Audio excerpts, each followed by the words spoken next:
The night sky over Montana stretched endless and dark as Marcus Cole drove his old truck down the empty highway, his hands steady on the wheel and his mind wandering to the simple things that filled his life. Like the broken engine he had fixed that afternoon and the cold beer waiting for him at home, he was a mechanic, 34 years old, with calloused hands and a quiet way about him that made people trust him with their vehicles and sometimes with their problems too. The year was 2847, and humanity had known about alien life for almost 3 centuries now. But that knowledge had brought little excitement to small towns like his, where people still fixed their own cars and grew their own food and minded their own business.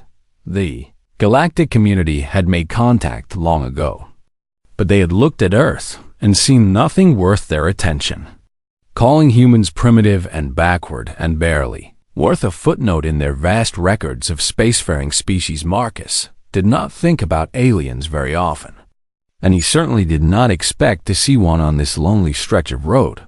But then his headlights caught something strange ahead, a shape that did not belong on a Montana highway, and he slowed his truck to get a better look. It was a vehicle of some kind, small and sleek with curves that no human engineer had ever designed, and smoke was rising from its underside in thick gray clouds that told Marcus everything he needed to know about engine trouble. He pulled his truck to the side of the road and stepped out into the cool night air, his boots crunching on gravel as he approached the damaged craft. That was when he saw her. She was tall, taller than any human woman he had ever met, with skin that shimmered blue-gray in the moonlight like the surface of a quiet lake at dawn.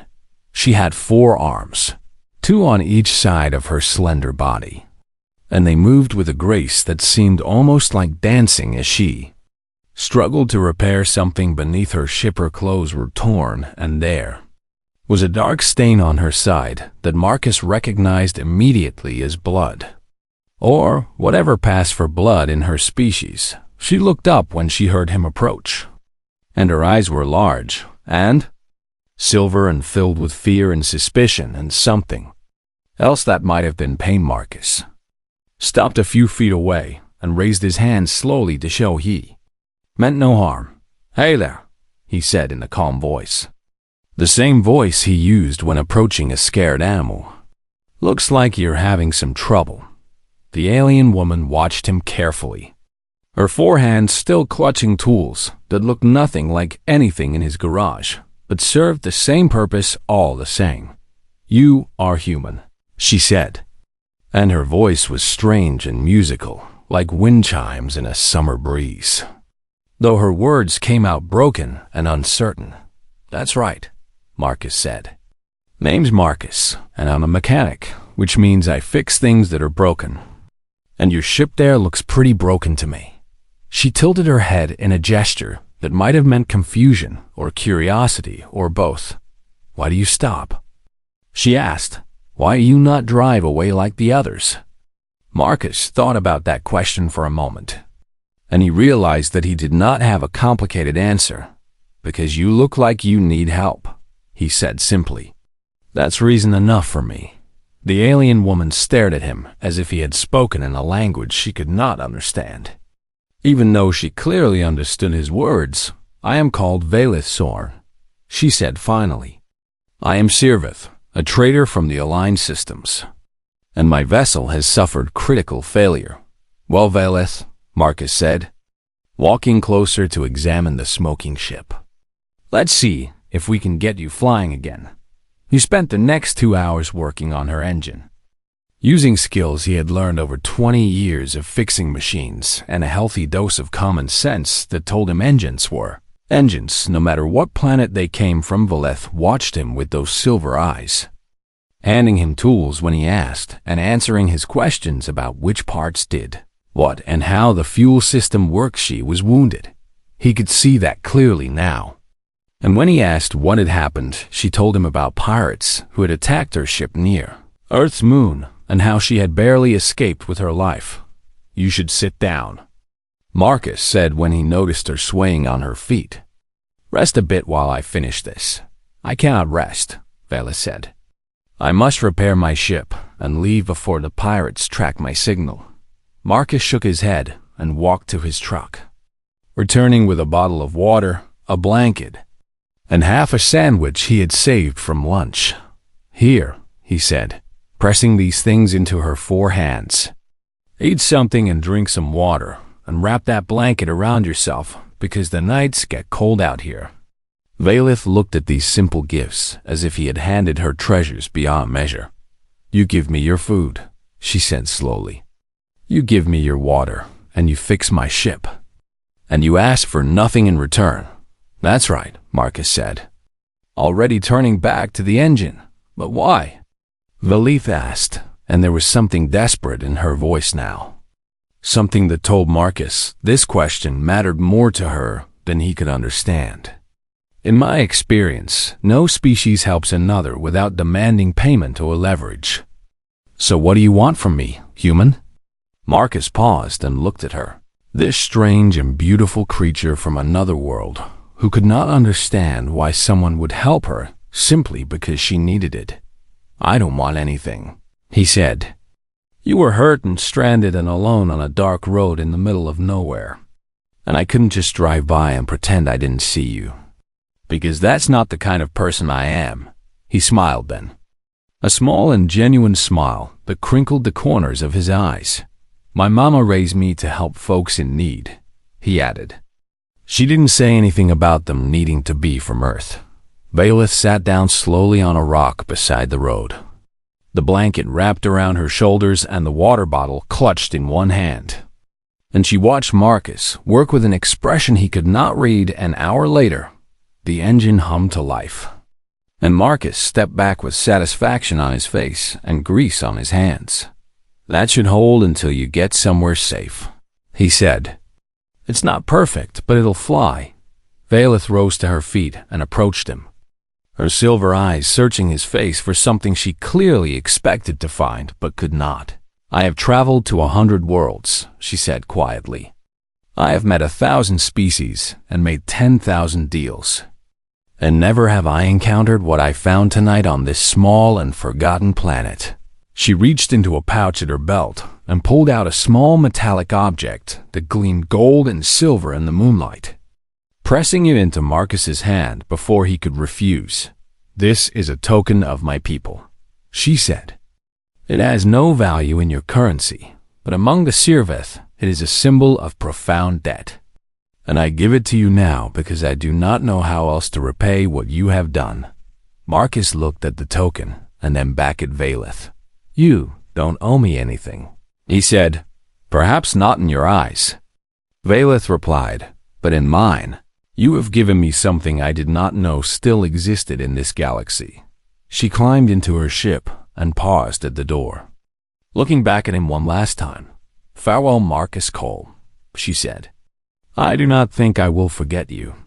The ship rose into the night sky and vanished among the stars, leaving Marcus alone on that empty highway with nothing but a strange token in his hand and the memory of silver eyes that had looked at him as if he were something miraculous. He drove home slowly that night, thinking about kindness and strangers and the vast universe above, never imagining that his simple act of decency had set something much larger into motion.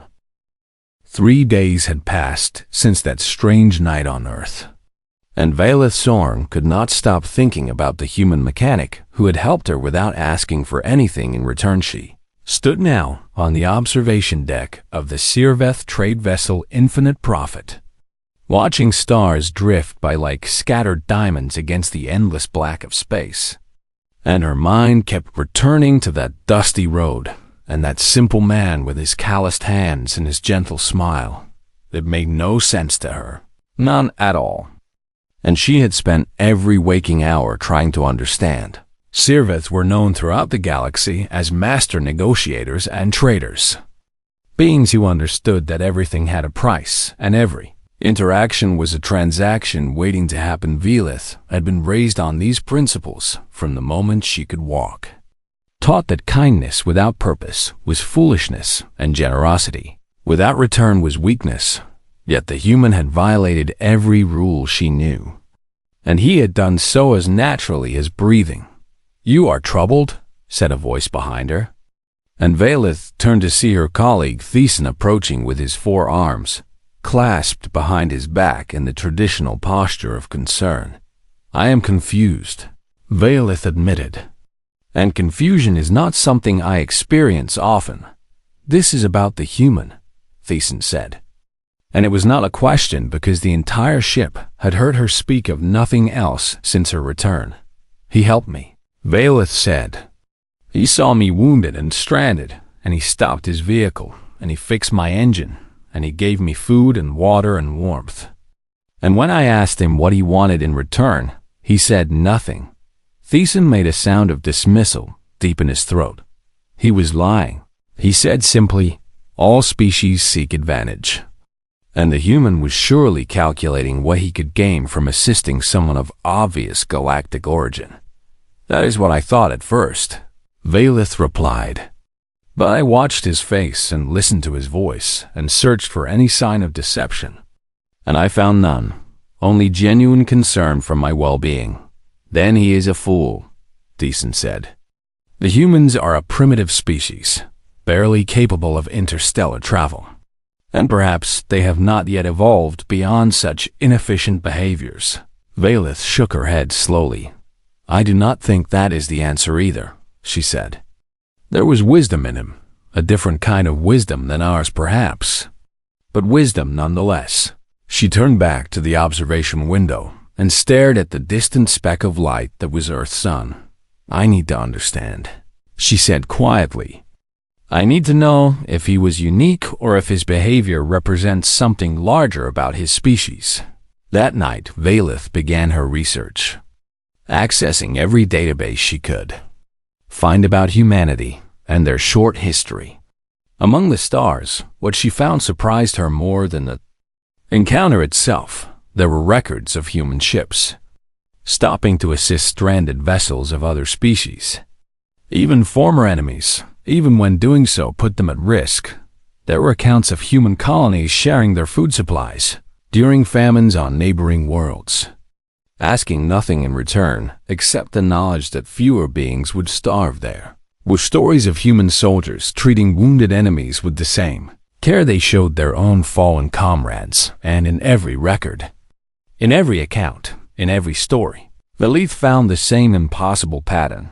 The humans helped because they believed it was right, not because they expected reward, not because they were building political capital, not because they were following orders, but simply because helping others in need seemed to be written into the very core of who they were. Valeth presented her findings to the ship's senior counsel the next morning, her forehands trembling slightly as she showed them document after document and record after record. "This cannot be accurate," said Counselor Veth, a elderly Sirveth whose skepticism was legendary, even among their skeptical species.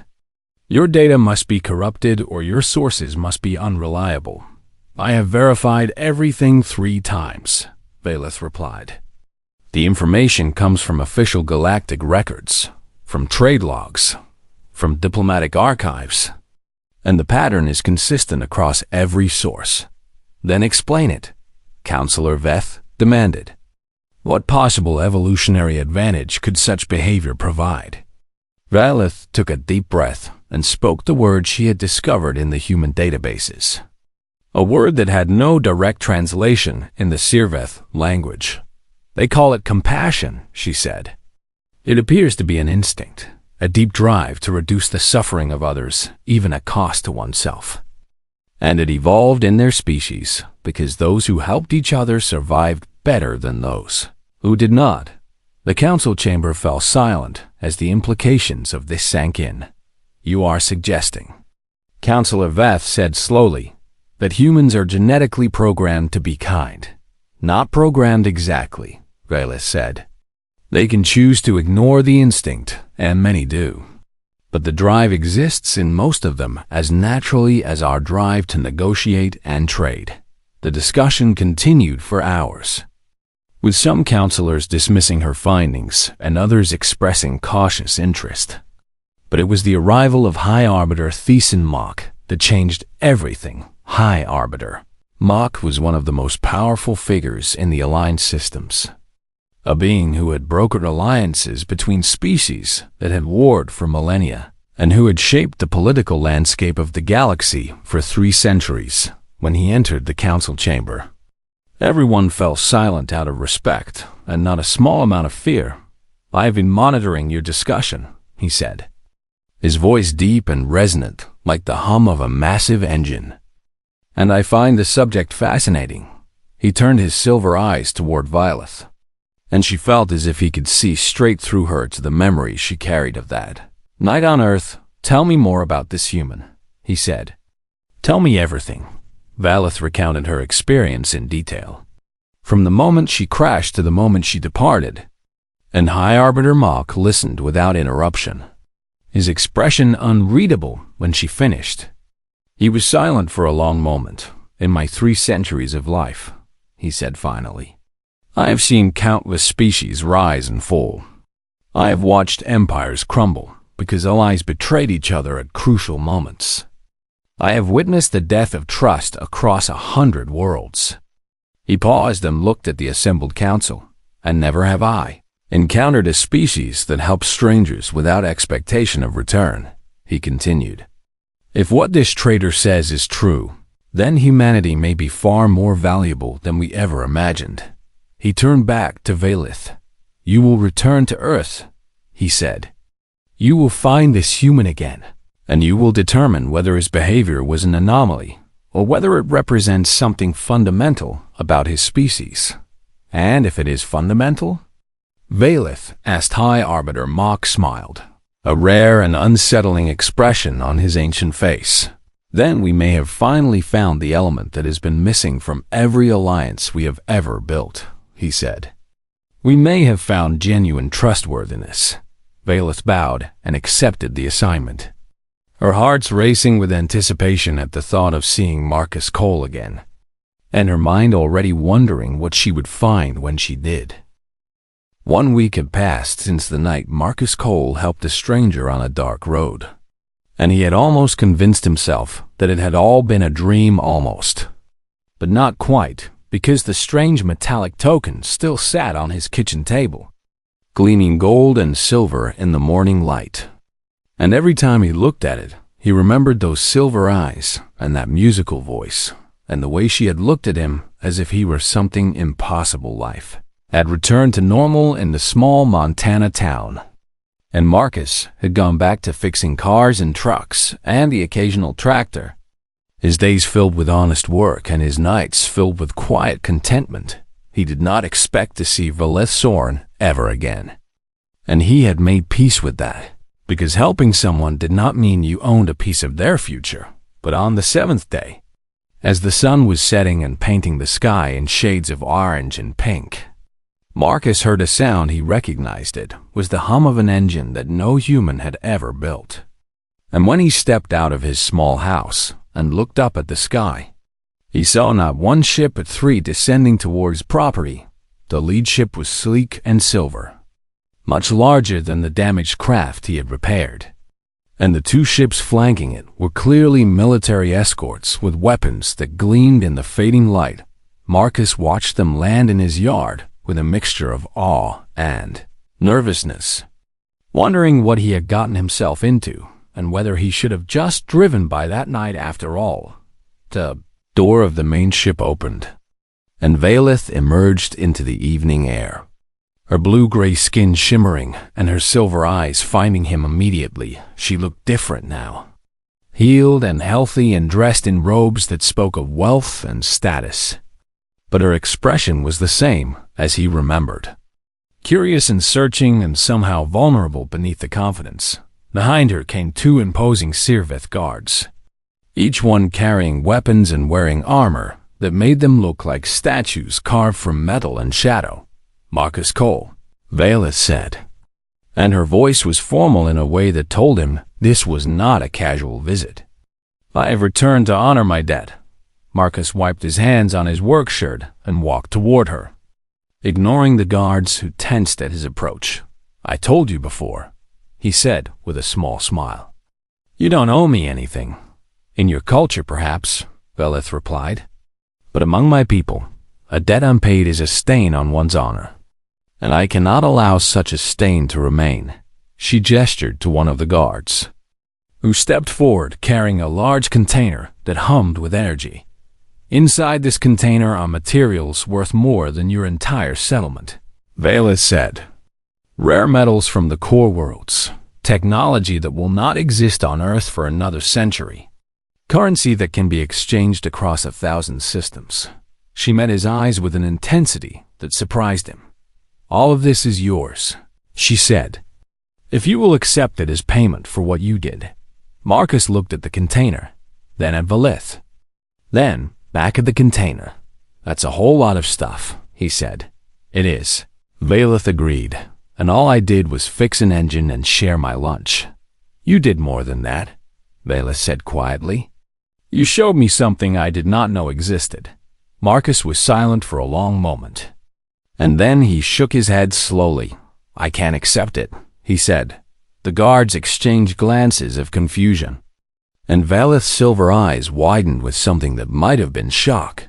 You refuse? She asked, as if the word itself was foreign to her. I refuse, Marcus confirmed. I didn't help you for money or treasure or technology, and accepting payment now would make it feel like a transaction instead of what it actually was. And what was it actually? Velith asked. Kindness, Marcus said simply. Just one person helping another because that's what people should do. Velith stood motionless, her 4 hands hanging at her sides, and Marcus could see that she was struggling to process what he had said. He had never seen someone look so lost, so completely outside their understanding of how the universe worked. I traveled across the stars to repay you, she said finally, her voice barely above a whisper. I brought wealth that would make you powerful among your people, and you refuse it because you believe kindness should have no price. That's about right, Marcus said. Velith looked at the ground, at the sky, at the token hanging around Marcus's neck that he had strung on a piece of leather so he would not lose it. Then what can I give you? She asked, and there was desperation in her voice now. What do you want from me? If not wealth, if not power, if not advantage? Marcus thought about her question carefully, because he could see that it mattered to her in ways he did not fully understand. Thought about the loneliness he had seen in her eyes that first night, the way she had spoken about traveling to 100 worlds as if none of them had ever felt like home. He thought about his own empty house and his own quiet evenings, and the simple pleasures that made life worth living. Have you eaten dinner yet? He asked. Velith blinked, all 4 of her arms twitching in surprise. I do not understand the question, she said. Dinner, Marcus repeated. You know, food, eaten in the evening, usually while sitting at a table.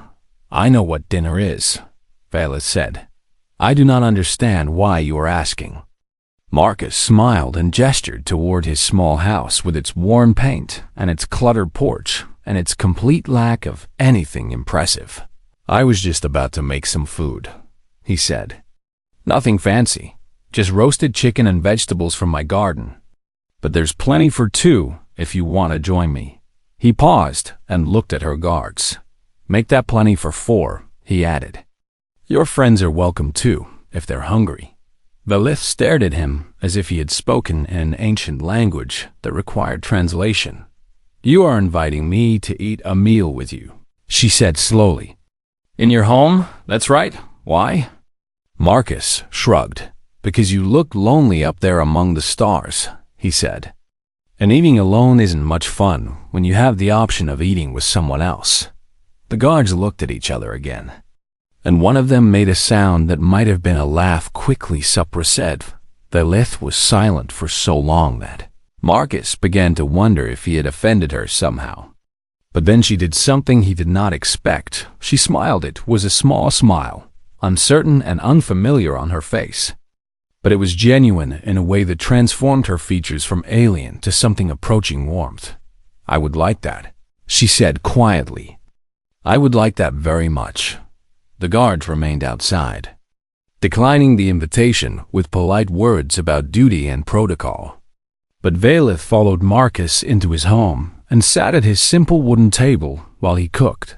They talked while he worked, about his life and her life and the vast differences between them, about the small town where he had grown up and the space stations where she had learned to trade, about the loneliness that came from being different and the comfort that came from being understood by the time the meal was ready.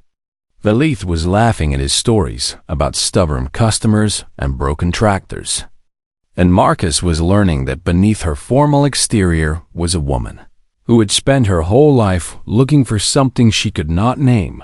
They ate together as the stars came out, and somewhere between the first bite and the last, Valeth began to understand what Marcus had been trying to tell her all along. Kindness was not a transaction, it was a connection, and that single dinner, shared in a small house on an overlooked planet, would change the course of galactic history in ways neither of them could possibly imagine.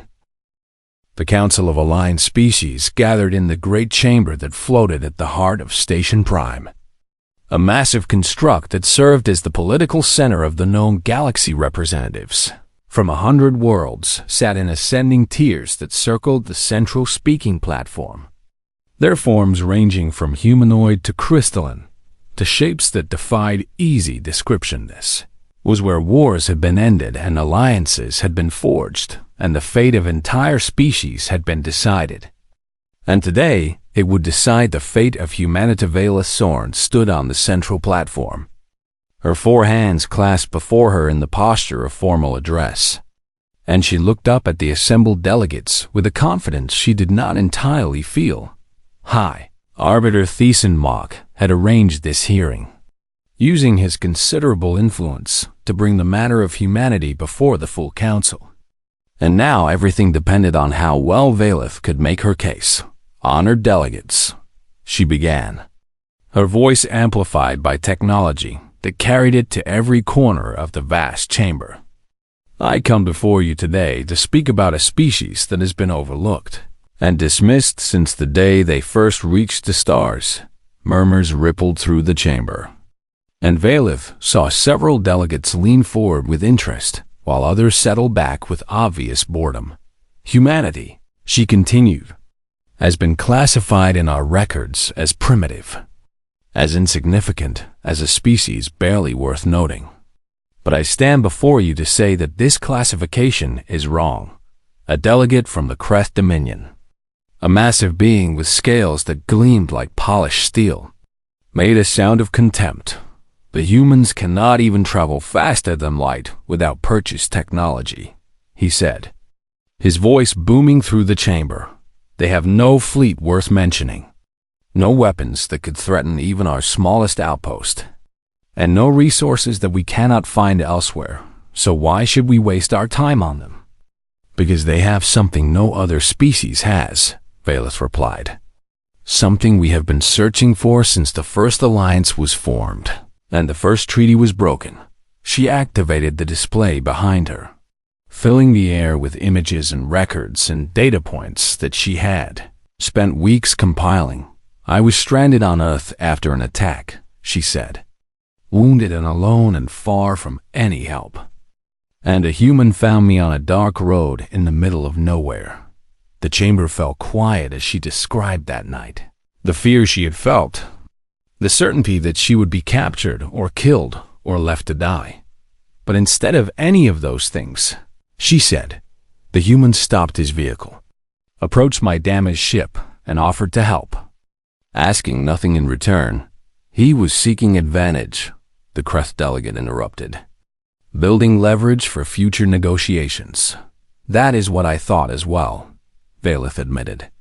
So I observed him carefully, searching for signs of manipulation or hidden motives.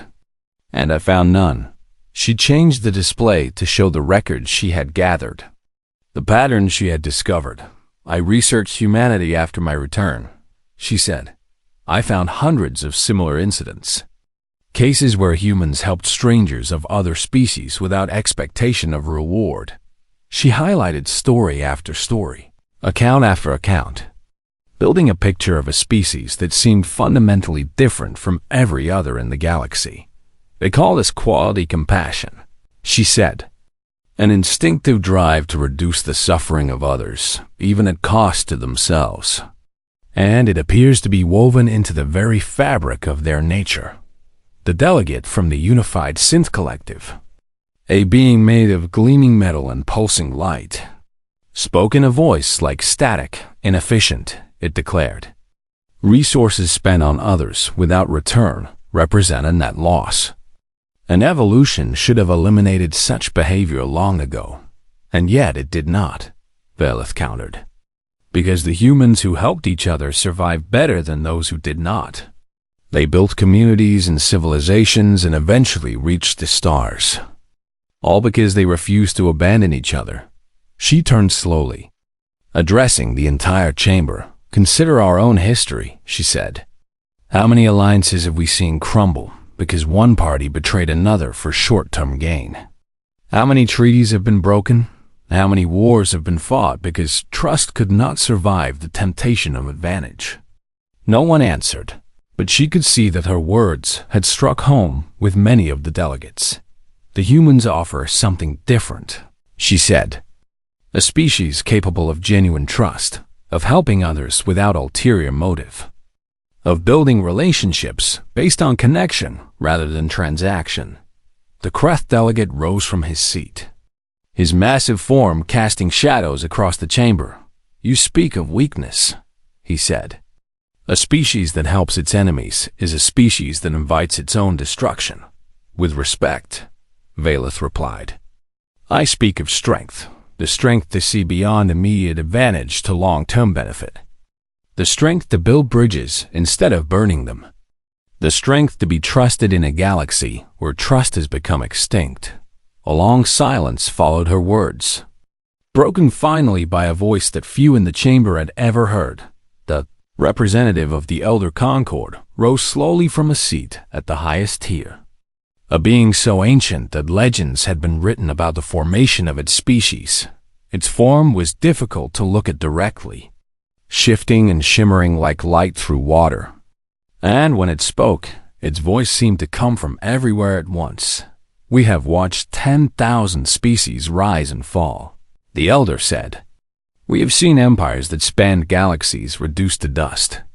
And we have observed every pattern of behavior that sentient life can produce." It paused, and the entire chamber held its breath. "Kindness without motive," the Elder continued. "Compassion without calculation, trust freely given. These things we have not seen in a very long time." It turned what might have been eyes toward Velith. "You speak truth, young Sirveth, and your truth carries weight." The impact of the Elder's endorsement rippled through the chamber like a shockwave, and Velith saw delegates who had been dismissive now leaning forward with interest. Arbiter Thiessen Mock rose and called for a vote. "The question before this council," he said, "is whether to send a formal delegation to Earth to establish contact with humanity as a species of interest rather than a species to be ignored." The voting began, delegates registering their positions through gestures and sounds and technological signals. And Velith watched with her hearts pounding as the results appeared on the central displaying favor. 63% against, 29% abstaining. 8% the motion had passed. "A delegation will be assembled," High Arbiter Mock announced, "to travel to Earth and open formal relations with humanity." He turned to Velith with something that might have been approval in his ancient eyes. "You will lead this delegation," he said. "Since you have done what none of us could, you have seen the truth of humanity with your own eyes. And you have brought that truth back to us." Velith bowed, her 4 hands pressed together in gratitude. "I accept this honor," she said. "And I know exactly where we should begin our mission." She thought of a small house on a quiet road, a simple meal shared between strangers, and a man who had changed the course of galactic history simply by being kind. The delegation would need an ambassador, someone who represented the best of humanity, and Velith knew exactly who to ask. Marcus Cole was elbow deep in the engine of an old pickup truck when the ships came again. And this time, there were not 3, but 12. Descending from the sky in a formation so precise it looked like choreographed dance. He wiped his hands on a rag and stepped out of his garage to watch them land. His heart beating faster than he wanted to admit, because he had been thinking about Valeth ever since that dinner 3 weeks ago, and wondering if he would ever see her again. Lead ship touched down in his field, and when the door opened, Valeth emerged in robes even more elaborate than before, followed by delegates from species Marcus had never seen or imagined. There were beings of crystal and beings of shadow and beings that seemed to be made of living light, and they all looked at him with expressions ranging from curiosity to skepticism to something that might have been. Hope Valeth walked toward him with a smile on her face and her silver eyes shining with an emotion he could not quite name. "Marcus Cole," she said, and her voice carried across the field to reach every ear. "I have returned with news that will change your life forever." "That's becoming a habit with you," Marcus said, and he was pleased to see her smile widen at his words. "I spoke before the Council of Aligned Species," Valeth said. "I told them about you and about the quality I found in your actions, and they have voted to establish formal relations with humanity." Marcus felt the ground shift beneath his feet, though he knew it was just his mind struggling to process what she had said. "The whole galaxy wants to talk to us," he asked. "Because I fixed your engine?" "Because of what fixing my engine represented," Valeth replied. "Because you showed compassion without expectation of reward. And that is something the galaxy has not seen in a very long time." She stepped closer to him, her 4 hands reaching out to take both of his. "And that is why I have come with a question," she said. "The delegation needs a human ambassador, someone who can represent your species to the galaxy, and I cannot think of anyone better suited than you." Marcus stared at her, certain he had misunderstood. "Me?" He said, "I'm a mechanic from Montana. I fix trucks and tractors and sometimes lawnmowers. I don't know anything about diplomacy or politics or talking to aliens." "You know how to be kind," Valeth said.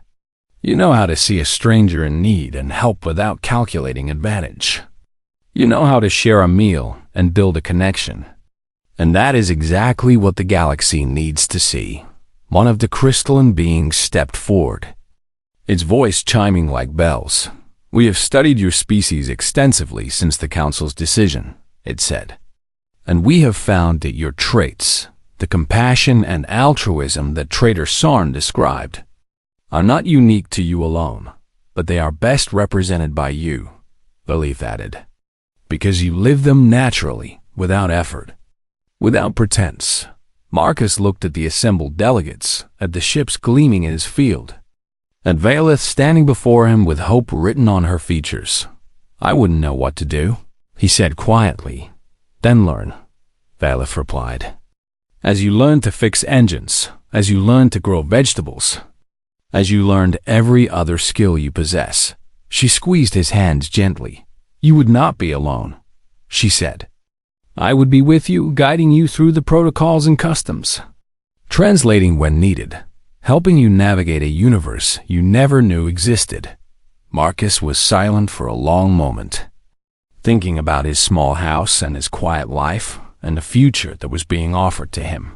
"If I do this," he said finally, "I have one condition." "Name it," Valeth said. "I want to bring others with me," Marcus said. "Not politicians or generals or celebrities, but ordinary people like me. Teachers and nurses and farmers and mechanics. People who help others every day without thinking twice about it." Valeth's smile grew brighter than the sun. "That," she said, "is exactly the answer I hoped you would give." 2 weeks later, Marcus stood on the observation deck of a galactic vessel, watching Earth shrink behind him as the ship accelerated toward the stars. It still did not feel real, none of it. The diplomatic meetings and the media attention and the ceremony where Earth's governments had officially named him as humanity's first galactic liaison. But Valeth, standing beside him, felt real. And the weight of responsibility on his shoulders felt real. And the faces of the 12 other humans he had selected to join him felt real as they pressed against the windows like children seeing snow for the first time. "You look troubled," Valeth said, placing one of her hands on his arm. "Just thinking," Marcus replied, "about how strange life can be. How one small choice can lead to something you never imagined. That is the nature of kindness," Valeth said. "It ripples outward in ways that cannot be predicted, touching lives and changing futures far beyond the original act." She paused and then spoke again with a solemnity that made Marcus turn to face her fully. "There is something I have not told you," she said. "A surprise that I have been waiting for the right moment to share." "More surprises?" Marcus asked with a small laugh. "Just one more," Valeth said. "The council voted again yesterday. After reviewing all the evidence of human compassion that we have gathered," she took his hands in hers, all 4 of them wrapping around his 2. "They have granted humanity a permanent seat on the Council of Aligned Species," she said. "Not because of your technology, not because of your military strength, not because of any resource you possess, but because of your capacity for genuine altruism." Marcus felt tears prick at the corners of his eyes, and he did not try to hide them. The Elder Concord spoke at the ceremony. Valeth continued. "They said that in 10,000 years of watching species rise and fall, they have never seen a people who help strangers simply because it is right. And they believe humanity may be the key to building alliances that actually last." She smiled then, and there were tears in her silver eyes as well. "All because you stopped on a dark road to help someone in need," she said. "All because you asked me to stay for dinner instead of accepting wealth beyond measure."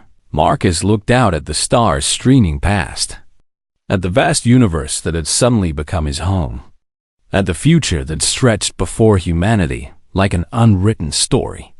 "I just thought you looked hungry," he said. Valeth laughed, a sound like wind chimes and summer rain, and she leaned against him as they watched the stars together. "That," she said, "is exactly why you were chosen." And in that moment, standing between worlds, Marcus understood that the greatest power in the universe was not technology or weapons or wealth. It was the simple, instinctive, profoundly human act of caring for someone else. The galaxy had forgotten this truth, but humanity would remind them one small kindness at a time.